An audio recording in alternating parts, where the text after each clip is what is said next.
Goosebumps for Dummies here, and today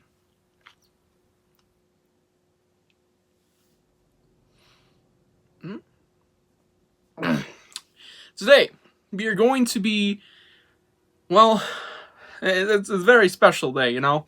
I don't know if you checked the dates, but it's announcement day. Yeah, and today I have a huge announcement to the channel. In fact, we're doing a whole rebrand. Yeah. So, starting tomorrow, because I still have to design everything, we are going to be changing the channel to Bone Chillers for Franken Turkeys. I know what you're thinking. How could you abandon Goosebumps? Well, it's as simple as Bone Chillers is just better, you know? So I'm moving on to the better one, you know? Of the two series. Goosebumps is poo-poo. Bone Chillers is... even the TV show is so much better. Can it! Anyways. Unfinished job there. Now, jokes aside, happy April Fool's Day. I'm recording this actually quite in advance, but no less. Happy April Fool's Day. And today, I'm going to be discussing something almost as dumb as a channel rebrand for Bone Chillers. There's a subgenre of kids' horror books, a very short, but surprisingly 4 entries long as far as I can tell subgenre. There's probably plenty more out there I just don't know of. Probably from Mr. Midnight if I had the bet. Of kids' horror books about... I mean, you saw the thumbnail, right? Fucking toilets!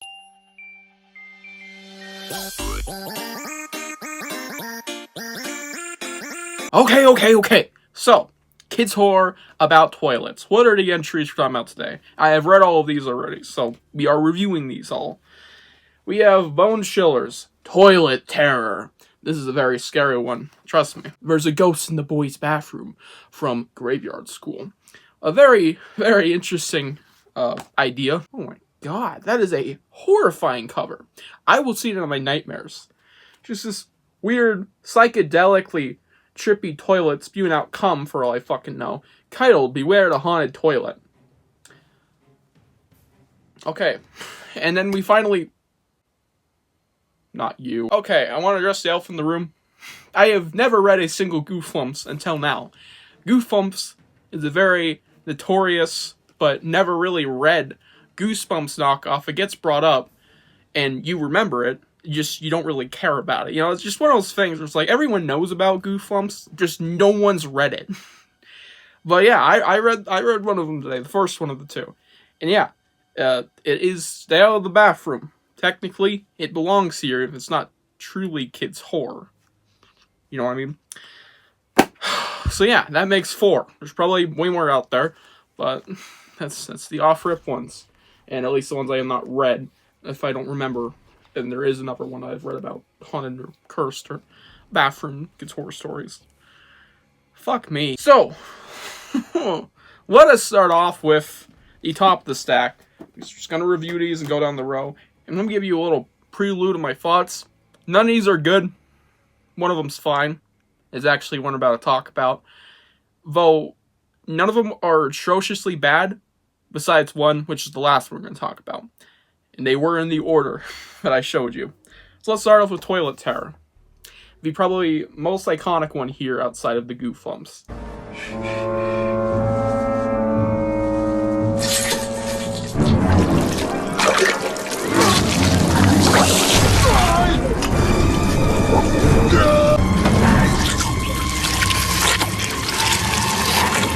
Toilet Terror!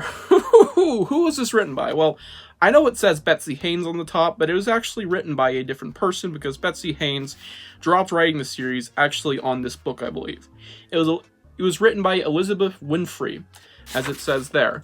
It's not a hidden copyright or anything, you know, like the Ghost Future series. It's up front and center. It tells you she didn't write this, Betsy Haynes. It was written by someone else. And yeah, Elizabeth Winfrey wrote this one. I don't know if she did any others, but she was the first one to technically ghostwrite, even though it tells you outright, Bone Chillers. And, whew, what an entry, you know? This is actually probably the most average score for Bone Chillers. I think I gave it a 6.5 out of 10.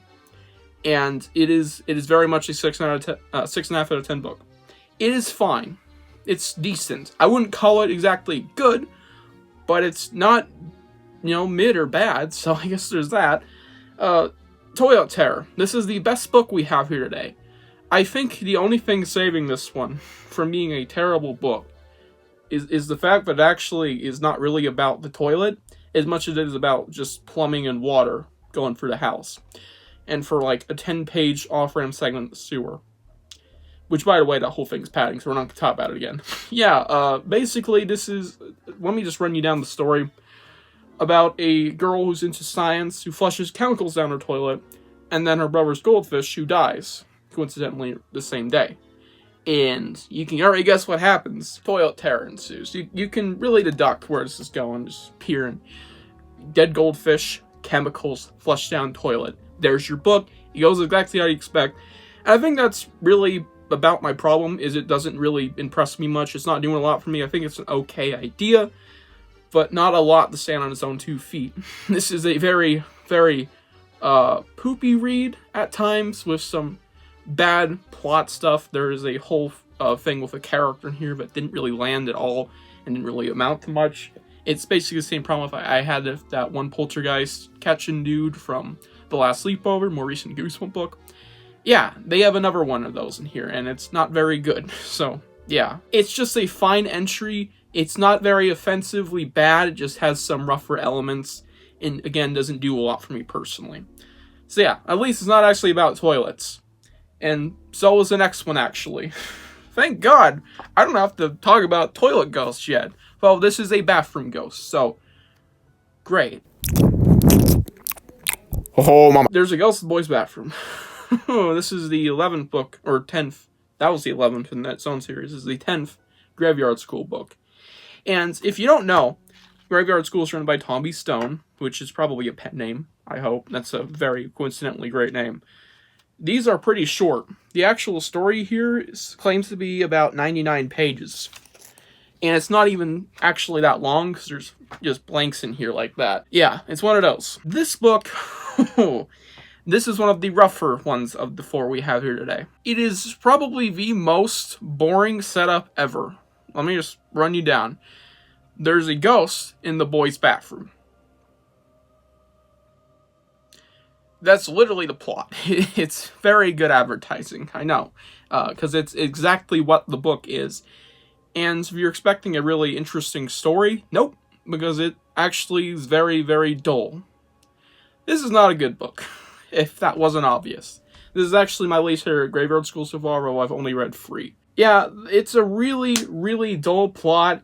It's dragged out for as long as it can. I think the climax is very unrewarding and doesn't really deliver on what you'd expect from a kids' horror book, and not in a unique and creative way, just in a incomplete way. So yeah, it's not a very conclusively good book, and there's still a lot of questions left unanswered about the mechanics of the ghosts in this one. And it's a ghost in a fucking bathroom. I can't like it that much. It's almost impossible to give any of these good scores, even if I really enjoy my time with it. Which, basically, none of these I really did much. We've already talked about the best and the almost worst, so let's talk about the one in between before we get to our bottom of the barrel. No, don't get, I'm making angels right now. I need you to help me find the ring trick. Where can it be? Mario! There you go! Of the haunted toilet. I mean, I gotta give props for the cover. I like the Bone Chillers one the most, but there was an attempt here, I guess. I don't know, man. I guess as shit jerkers, Blue just come back to haunt him. This is probably his genocide coming back out of the toilet. I don't know why there's all these fucking bubbles and effects who put a bath bomb in there, or why the toilet is high. I'm not taking a poop in that thing, I'll tell you that much. So, Beware of the Haunted Toilet is probably the most complex of all of these, but it basically boils down to Scary Toilet likes to make a lot of noises, and it's right in the classroom, by the way. This is a school story. It's in the freaking classroom, dude, which is just weird. I don't know why. Like, I guess it's for plot convenience, but it's still really stupid. And that's one thing that kind of bothers me, though it's not a huge deal. My big deals really is that this book doesn't do anything for me, and I think it is too long for its own good. It's basically the same thing as Toilet Terror, except the plot isn't really boring. It's just, this is a pretty decently long kids' horror book, actually, if you believe it or not. The font to page correlation is rather, a bit longer than Goosebumps, and of course the book is actually about 140 pages. Yeah. It's a bit long. So, does it merit that? Not really. Not at all. Yeah, truthfully, Beware the Haunted Toilet is a very boring ghost story. It about goes like this for the rest of it. They discover there's a ghost attached to it from a skirmish that took place in their town, and it's of a teenage boy. I don't know his exact age. I guess he's a bit older than them, probably around 16. These are like 5th graders, and they basically get a deal with this ghost where, and he's not even mean at all, he just wants to learn. And he gets to learn, that's the deal. The teacher keeps the bathroom door open, and there's this whole mnemonic thing. It's just, I guess, bro, it's kind of heartwarming, it's fine, but it's really just, what was the point of this book, man? I just didn't care for this story. So I give it a strong 5 out of 10. And not to mention, the real kicker here that really bothered me outside of this book just not being very interesting for it being 140 pages is the fact that there's a stupid romance running here, and it's more of like a cuckold-esque love trilogy, or triangle, sorry.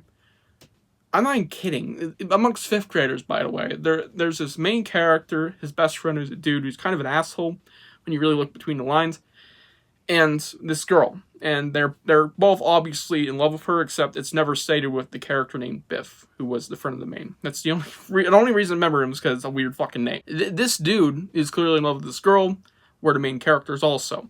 And they're both, like, kind of cuckolding each other. Like, see, I've got the girl now.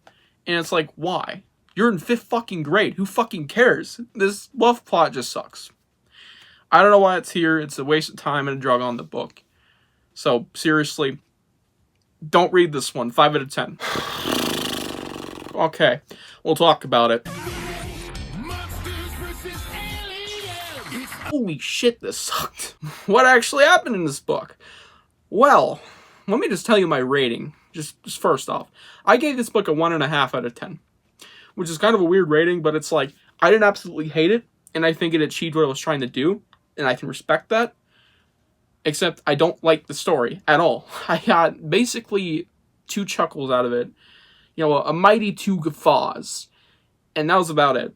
I think the only thing that really had me was the rap sequence in chapter 1. I'm not even kidding. Let me just tell you what happened in this book. The rundown of the basic plot is this idiotic main character breaks his toilet, so that's great. And then his parents have to get a new one. They get a new advanced one from across town from a new store that's having a weird sale.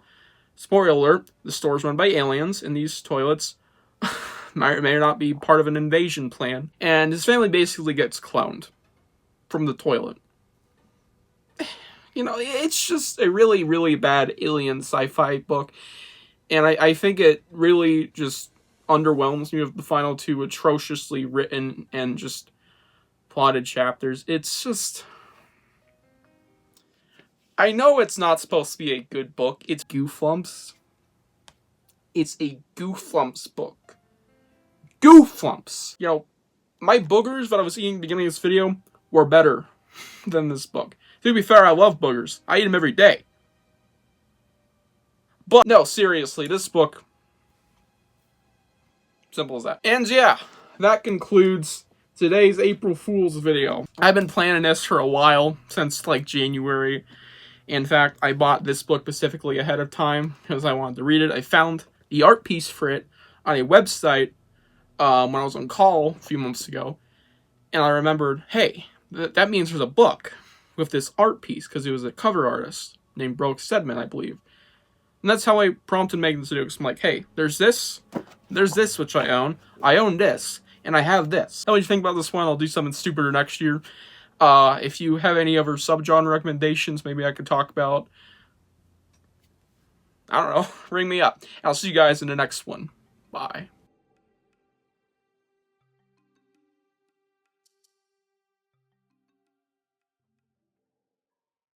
Ya no hay cambio.